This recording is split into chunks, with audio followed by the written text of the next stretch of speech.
नेपाल के काठमांडू में त्रिभुवन अंतर्राष्ट्रीय हवाई अड्डे पर उड़ान भरते समय विमान दुर्घटनाग्रस्त हो गया। यह हादसा काठमांडू के एयरपोर्ट के पास हुआ। बड़ी खबर यह है कि नेपाल पुलिस के अनुसार 18 लोगों की इसमें मौत हो गई, एक व्यक्ति घायल है। विमान में कुल 19 लोग सवार थे। सिर्फ पायलट की जान बचवाई है, जो कि गंभीर रूप से घायल है। विमान के पायलट मनीष शाक्य को बचाया गया है। उनका अस्पताल केएमसी अस्पताल सिंगामंगलम में चल रहा है। पायलट के साथ साथ को पायलट थे सुशांत कटवाल। सुशांत की इस हादसे में मौत हो गई है। आज सुबह करीब 11 बजे शौर्य एयरलाइंस का ये विमान काठमांडू से पोखरा की उड़ान भर रहा था। टेक ऑफ के तुरंत बाद विमान दाहिनी ओर मुड़ा, एयरपोर्ट के पास खाई में जा गिरा। क्रैश के बाद विमान में भयंकर आग लग गई और धू धू कर विमान जलता हुआ नजर आया। धुएं का गुबार काफी ऊपर तक उठता हुआ दिखाई दिया। बताया जा रहा है कि शौर्य एयरलाइंस 2 CRJ-200 जेट विमान उड़ाता है। हम आपको ये भी बता दें कि CRJ-200 की क्षमता 50 यात्रियों की होती है। ये छोटा विमान होता है जो 1 घंटे से कम की दूरी को तय करने के लिए इस्तेमाल किया जाता है।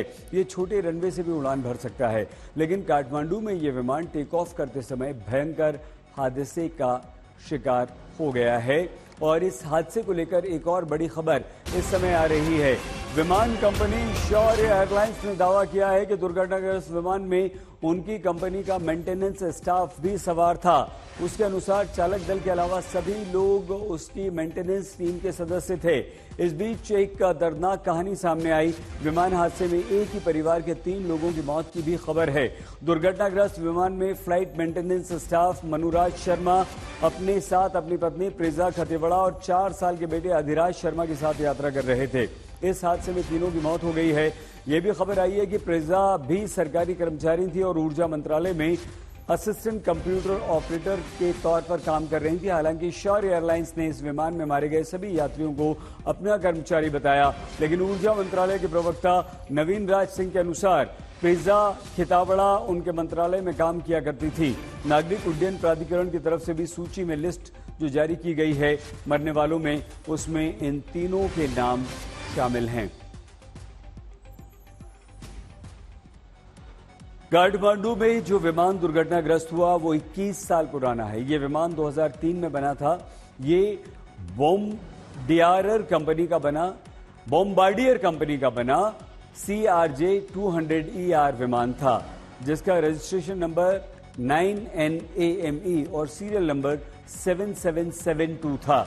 यह काठमांडू से सुबह 11:11 पर उड़ान भर रहा था और बस कुछ ही सेकंड्स बाद दाईं ओर मुड़ा।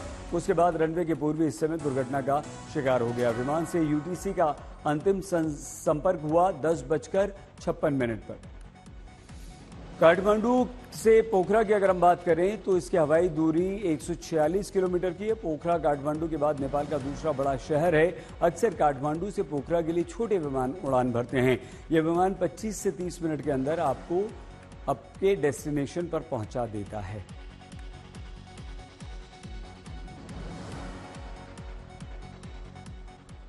इससे पहले नेपाल के पोखरा में 15 जनवरी 2023 को भी भीषण हादसा हुआ था।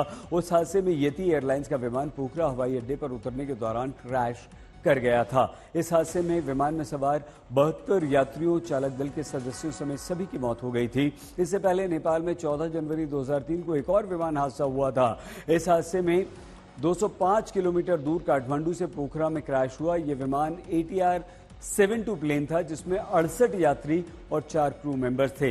विमान पोखरा अंतर्राष्ट्रीय एयरपोर्ट पर लैंडिंग से केवल 10 सेकंड पहले पहाड़ से टकरा गया था। प्लेन में आग लग गई थी और वो वहीं खाई में गिर गया था।